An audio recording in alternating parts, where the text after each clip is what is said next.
Le droit en débat avec l'ECLJ sur RCF Alsace. Bienvenue à tous pour ce nouveau numéro du droit en débat consacré au projet du gouvernement de réduire le droit à l'instruction en famille. Le projet de loi confortant le respect des principes de la République a été présenté en Conseil des ministres mercredi 9 décembre 2020.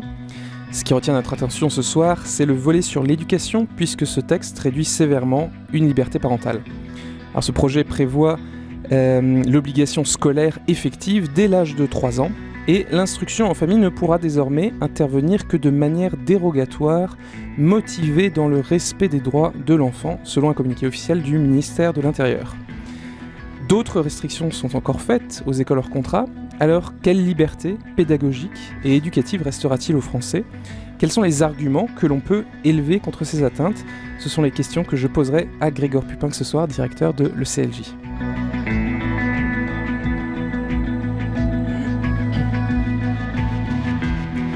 Grégoire Pupin, l'article 14 de la Charte des droits fondamentaux de l'Union européenne stipule, alors je cite, « La liberté de créer des établissements d'enseignement dans le respect des principes démocratiques, ainsi que le droit des parents d'assurer l'éducation et l'enseignement de leurs enfants, conformément à leurs convictions religieuses, philosophiques et pédagogiques, sont respectés selon les lois nationales qui en régissent l'exercice. » Est-ce que le projet de loi actuel vous paraît conforme à cette charte ?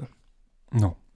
Non, la charte effectivement des droits fondamentaux de l'Union européenne, qui est la charte adoptée en l'an 2000 par les États de l'Union européenne, effectivement a ceci d'intéressant qu'elle comporte une garantie de la liberté des parents et du respect des convictions des parents, non seulement philosophiques et religieuses, comme c'est bien compréhensible s'agissant du désir des parents de faire instruire leurs enfants dans des écoles confessionnelles par exemple, mais aussi des convictions pédagogiques. Et c'est là un ajout très important qui montre bien que la liberté pédagogique, les choix des parents ne sont pas dictés seulement par des considérations religieuses, mais aussi pédagogiques, et cela même de plus en plus aujourd'hui, alors que l'on voit bien les limites fréquentes, n'est-ce pas, de la pédagogie dans l'enseignement public.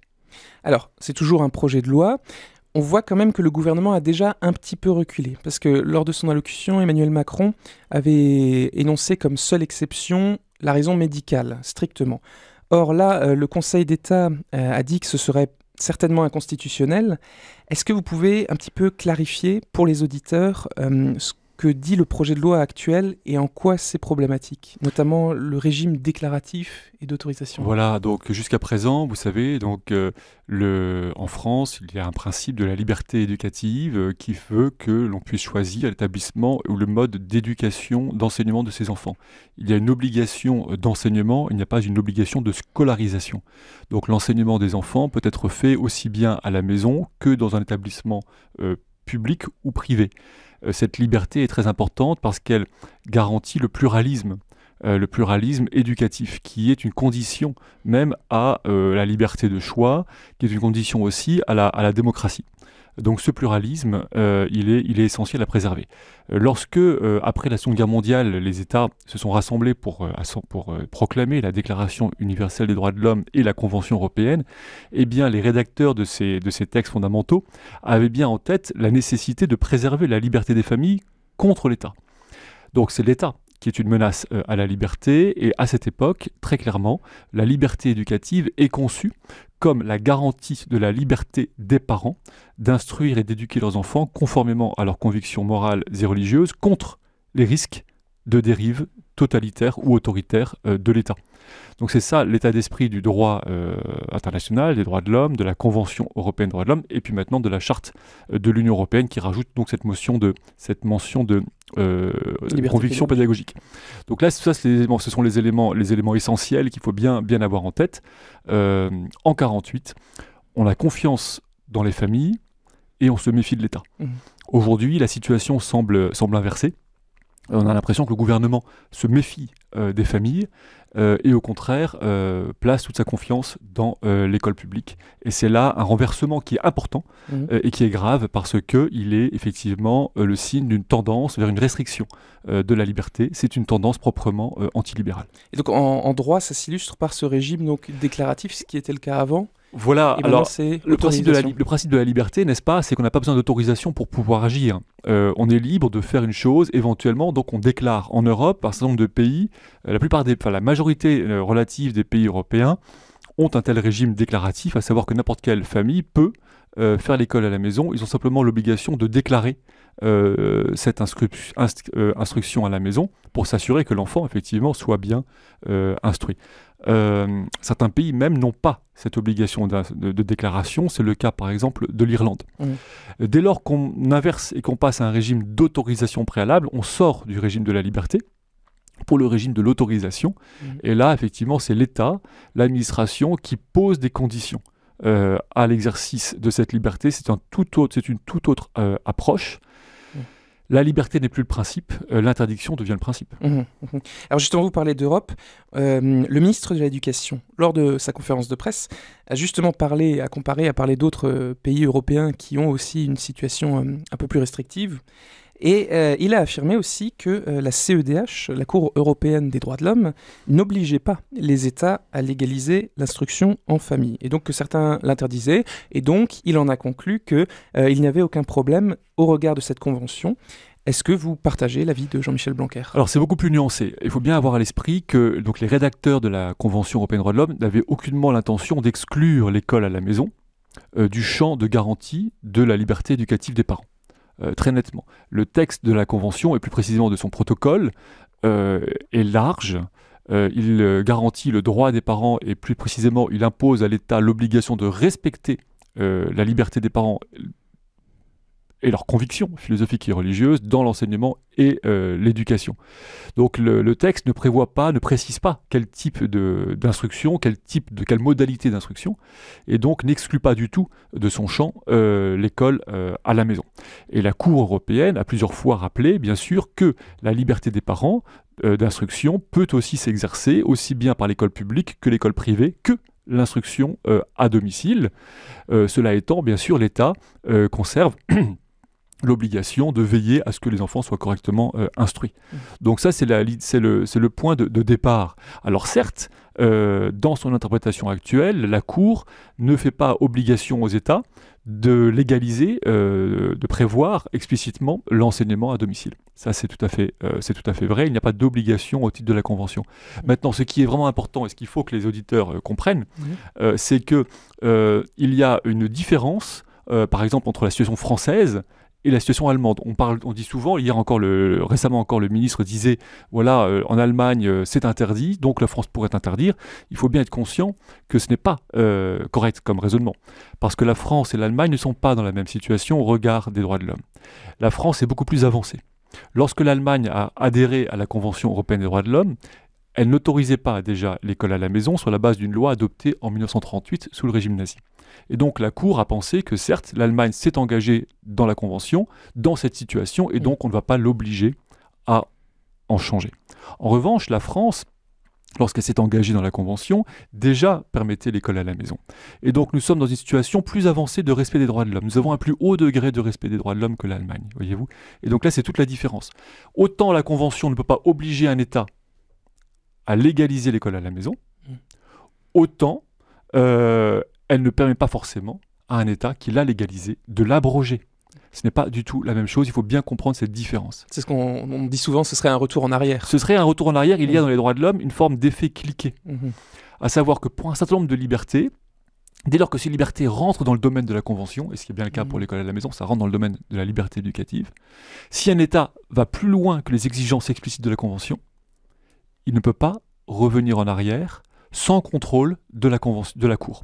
Et donc la Cour européenne est compétente pour vérifier les raisons et la proportionnalité de la restriction portée par la France à la liberté éducative des parents. Et en toute hypothèse, une abrogation complète ou une restriction quasiment absolue de cette liberté serait en toute hypothèse disproportionnée. Alors venons-en justement à cette question de la proportionnalité, puisque le gouvernement argue du risque séparatiste pour justifier cette interdiction cette restriction de l'instruction en famille. Et le Premier ministre Jean Castex a donné une interview au Monde il y a quelques jours, et il disait Le journaliste lui demandait, il y a 62 000 enfants qui pratiquent aujourd'hui l'enseignement à la maison. Les enfants concernés par les situations que vous nous avez décrites au début de cet entretien, c'est autour de 5 000. Alors le Premier ministre répond tout de suite, c'est 5 000 de trop. D'accord, bien sûr, répond le journaliste, mais est-ce qu'au nom de ces quelques milliers de cas, on n'en prive pas beaucoup plus d'une liberté et leurs parents aussi ? Et alors, ça me paraît, je vais vous poser la question, je cite juste la réponse de Jean Castex. C'est un risque, mais nous l'avons écarté, le Conseil d'État nous y a aidés, les exceptions demeurent, nous n'allons pas pénaliser ceux qui utilisent ce droit dans le respect des intérêts de leurs enfants. Alors effectivement, la question de la proportionnalité est essentielle. La Cour européenne n'accepte une restriction à une liberté que si elle est légitime, que si elle vise un but légitime et que si elle est strictement nécessaire, à savoir proportionnelle. Il est évident que supprimer toute une liberté parce que 10% des personnes qui en usent en abusent n'est pas légitime et disproportionné. Donc il faut que l'État prenne une mesure proportionnée. Là, moi, là-dessus, je pense que le gouvernement a compris l'argument. Là où je ne suis pas d'accord, c'est que je pense qu'encore actuellement, dans l'état de la loi, cette mesure n'est pas proportionnée. Parce qu'il y aurait d'autres moyens, beaucoup plus légers, pour s'assurer effectivement que personne n'abuse de cette liberté, qu'il n'y ait pas effectivement un usage, comme on dit, radical islamiste de cette liberté, notamment par les inspections. Il suffirait de renforcer le régime d'inspection, évidemment, pour pouvoir régler le problème. Le droit en débat avec l'ECLJ sur RCF Alsace. On va finir de creuser sur cette question donc des 5000 ou des critères finalement, parce que le Premier ministre laisse entendre que finalement on passe au régime d'autorisation, mais ça ne va rien changer, ceux qui le font... alors c'est vrai que c'est un peu flou en l'état actuel, je pense qu'il y aura beaucoup de débats, parce qu'il dit très clairement, il y a les 3 critères objectifs qui sont pour l'instant dans le projet, et ce qu'il appelle lui-même comme un 4e critère balai. Donc, l'état de santé, pratique sportive et itinérance, ça ce sont 3 critères à peu près objectifs. Et il y aura enfin ce qu'on appelle un motif balai, dit Jean Castex toujours dans Le Monde, à savoir l'existence d'une situation particulière propre à l'enfant, sous réserve que les personnes qui en sont responsables justifient de leur capacité à assurer l'instruction en famille et le fassent dans l'intérêt supérieur de l'enfant. Est-ce que c'est pas déjà le cas ? Alors il y a plusieurs commentaires. D'abord, il est parfaitement légitime, je pense, que les parents soient dans l'obligation de justifier leur capacité à enseigner. Ça, je pense que c'est un critère qui est très légitime. Il est d'ailleurs déjà en application dans un certain nombre de pays européens qui exigent soit un diplôme, soit une attestation, en tout cas, c'est important. Une autre chose qui aurait pu être demandée par le gouvernement, c'est par exemple l'obligation pour les familles de se rattacher à un organisme d'enseignement. Il existe quand même un certain nombre d'écoles privées ou d'instituts privés qui accompagnent les parents dans l'école, dans l'instruction à domicile, les cours Atmer par exemple, qui sont excellents, ou d'autres, les cours Griffon, etc. Et là, il serait légitime aussi que le gouvernement, par exemple, demande aux parents, aux familles de se rattacher à un institut existant. C'est une possibilité. Maintenant, là où il y a un problème de fond dans les critères énoncés par le gouvernement, c'est qu'ils sont tous en référence à l'enfant. Or, il faut bien comprendre que le droit à l'instruction dans le respect des convictions des parents, ainsi que l'énonce le droit international, ne porte pas seulement sur l'enfant, mais sur la famille. On ne peut pas séparer, opposer l'enfant à ses parents. Tout le risque de cette approche, voyez-vous, c'est de mettre en conflit les parents et l'enfant, de dire, voilà, nous voulons protéger l'enfant de ses propres parents.